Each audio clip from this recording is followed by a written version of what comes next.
$4 billion. That's the staggering amount that vanished in what became one of the largest accounting frauds in American history. HealthSouth Corporation, once a titan of the healthcare industry with operations across the nation, was systematically looted from the inside. But here's the jaw-dropping part. The CEO claimed he had no idea what was happening right under his nose. Today, we're diving deep into the corporate conspiracy that shook Wall Street to its core. Welcome to the dark underbelly of corporate America. HealthSouth was founded in 1986 by Richard Scrushy, a charismatic entrepreneur with a vision. By the late 1990s, the company had exploded into a healthcare powerhouse operating rehabilitation hospitals and outpatient clinics across America. Wall Street absolutely loved them. But beneath the glossy veneer and impressive profit reports, something sinister was brewing in the executive suite. Richard Scrushy was no ordinary businessman.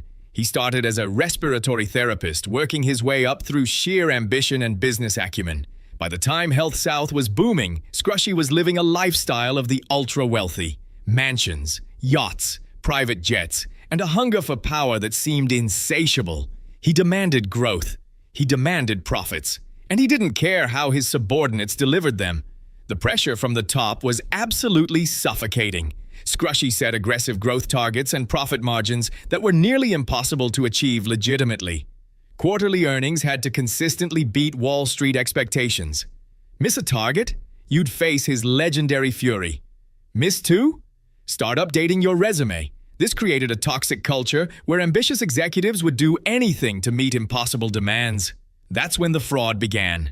Starting in 1996, a scheme so elaborate and complex unfolded that it would take investigators years to untangle it completely. Accounting executives, controllers, and financial officers across multiple HealthSouth locations began cooking the books. They manipulated revenues, inflated assets, and hid expenses in ways that would make your head spin. But here's the real shocker. None of these fraudsters were operating independently. They were all following a master plan.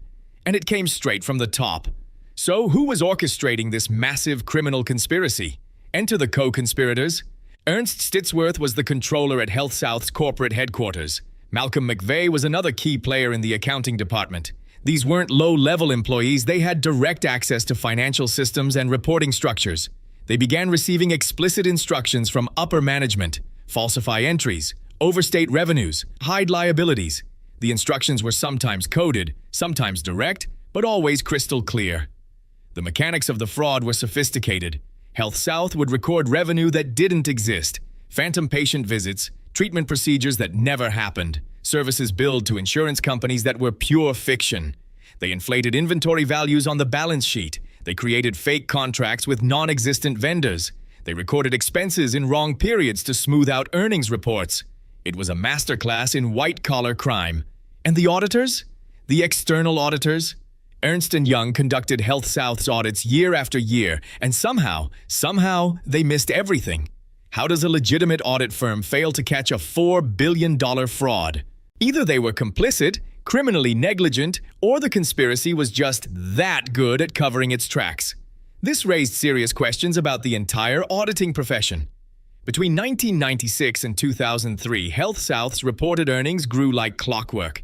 Investors loved it. The stock price climbed. Scrushy's wealth multiplied. The company's executives received massive bonuses based on these fraudulent results. But beneath the surface, cracks were forming. Some lower-level employees were growing uncomfortable with what they were being asked to do. Conscience-stricken staff members began whispering concerns. And then one brave individual made a fateful decision. A whistleblower came forward, a brave soul inside HealthSouth who couldn't live with the lies anymore. They contacted federal authorities with detailed information about the accounting fraud. The SEC's radar instantly spiked. Federal investigators began the painstaking process of reconstructing years of false financial records, interviewing employees, and subpoenaing documents. What they discovered was absolutely staggering, and Scrushy had no idea the walls were closing in around him. As the investigation deepened through 2002 and 2003, HealthSouth's financial statements came under intense scrutiny. The company was forced to restate its earnings, and the numbers were shocking. Billions of dollars simply evaporated from the books. Assets that never existed were removed. Revenue that was never earned was deleted. The company's true financial condition was revealed to be far worse than any investor had imagined. The stock price collapsed. Lawsuits flooded in from shareholders who felt betrayed. Richard Scrushy suddenly found himself at the center of a federal criminal investigation. The CEO, who had been virtually untouchable, the billionaire businessman who answered to no one, was now being scrutinized by the full force of the U.S. Department of Justice. Federal agents executed search warrants. They seized documents. They interviewed his closest associates. His reputation, which he'd spent decades cultivating, was being systematically dismantled in the court of public opinion. Here's the plot twist. Nobody saw coming. When confronted with the mounting evidence, Richard Scrushy claimed complete and total innocence. He said he had no knowledge of the fraud. He blamed his subordinates. He claimed the accounting department was hiding illegal activity from him, the CEO, without his knowledge or approval. It was an audacious defense. The guy who created the culture of greed and impossible quotas now claimed victimhood. But then prosecutors presented something that would change everything.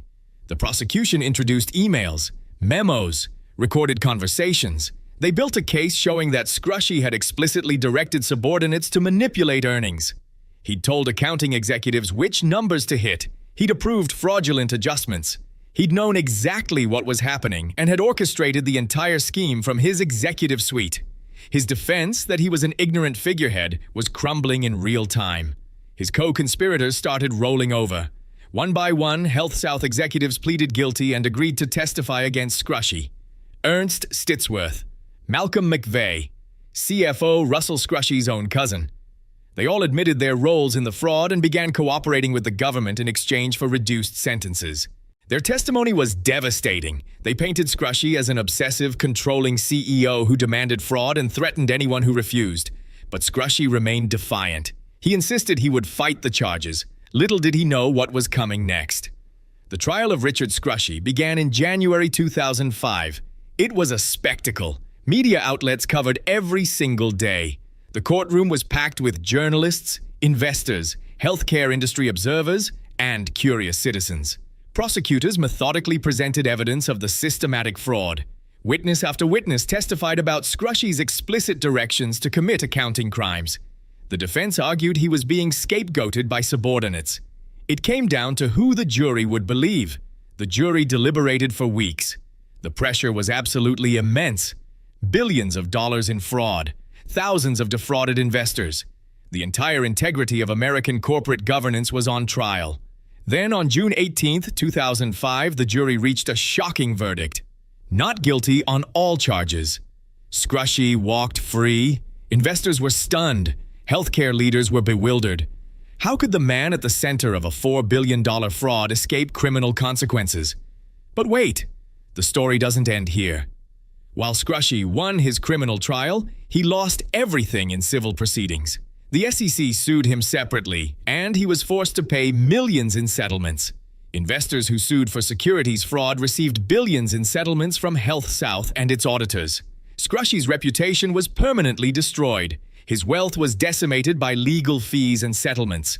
Companies distanced themselves from him. He became a pariah in American business. Victory in criminal court meant nothing compared to total annihilation in the court of public opinion. HealthSouth itself was forced to completely restructure. New management was brought in to implement legitimate accounting practices. The company paid billions in settlements and penalties. Ernst Young faced massive criticism for failing to catch the fraud and paid significant settlements as well. The healthcare industry was rocked by the scandal. Hospitals and healthcare providers across America had to implement more rigorous internal controls and auditing procedures. Trust in corporate America took a serious beating. The junior executives and mid-level employees who executed the fraud received significant prison sentences. Some served 10 years or more. They became the fall guys, despite having acted under pressure from Scrushy. Meanwhile, investigators finally understood the complete architecture of the conspiracy. It was a masterclass in corporate malfeasance, showing how a toxic culture of impossible demands could corrupt entire departments. But there's still one unanswered question that haunts this case. Did Scrushy's acquittal represent a legitimate jury decision, or did his wealth and legal resources allow him to escape justice? The HealthSouth fraud exposed critical vulnerabilities in American corporate oversight. Auditors had failed. The board of directors failed. Internal controls failed. Regulators were too slow to respond. The legal system produced outcomes that many considered unjust. However, the scandal did lead to meaningful reforms. The Sarbanes-Oxley Act, passed in 2002 in response to Enron and other corporate scandals, was strengthened. Companies implemented stricter internal audit requirements. Audit committees became more independent and powerful. Richard Scrushy attempted to rehabilitate his image after the trial. He claimed religious awakening. He became involved in various business ventures, though none matched HealthSouth's scale or success.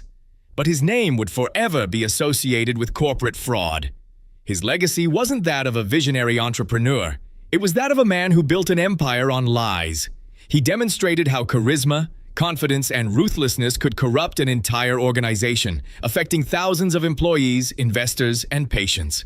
The HealthSouth fraud stands as a critical reminder of why corporate accountability matters.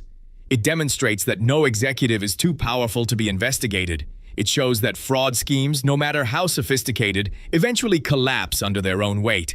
It proves that whistleblowers are essential to exposing corporate wrongdoing. And it reminds us that the intersection of greed, pressure, and unchecked power creates dangerous environments where ethics evaporate and crime becomes normalized. Today, HealthSouth Corporation no longer exists under that name. It was acquired and rebranded multiple times, trying desperately to shed the stigma of one of America's largest accounting frauds. But the lessons from this case remain relevant. Corporate culture matters. Auditor independence matters. Regulatory oversight matters. The pressure to meet impossible targets creates criminal incentives. And individual conscience, the willingness of whistleblowers to expose wrongdoing, remains our most powerful defense against corporate crime. The HealthSouth scandal fundamentally changed how America views corporate fraud and executive accountability.